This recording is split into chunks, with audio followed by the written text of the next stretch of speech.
Sometimes an island name disappoints. It builds up a narrative by suggesting some sort of inciting incident, a momentous plot point that forever shifts the way the land will be known.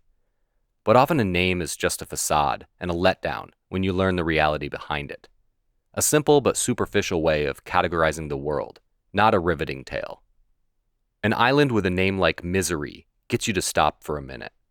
And this particular Misery Island even has a younger sibling, or perhaps progeny, with the equally halting name Little Misery Island. There's a nearby Misery Rock, a Misery Shoal, and a Misery Ledge.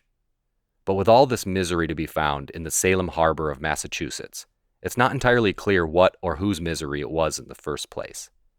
The only documented hardship to speak of was that of Robert Moulton, a shipbuilder who in the early 17th century became stranded on the island.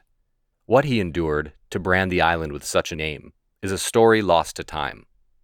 Nor do I fully understand how a ship carpenter would be stranded on an island so close to the mainland.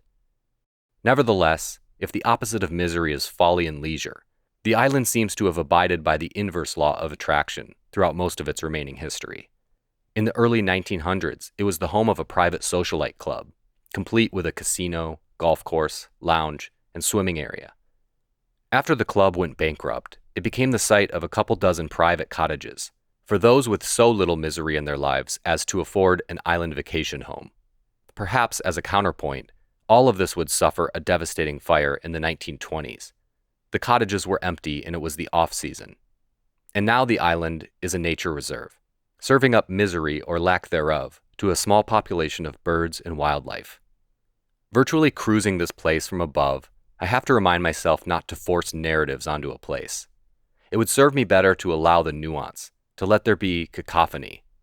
And so I scour the island for visuals of the remnants left behind, the foundations and clearings, all while I reflect on this brief history lesson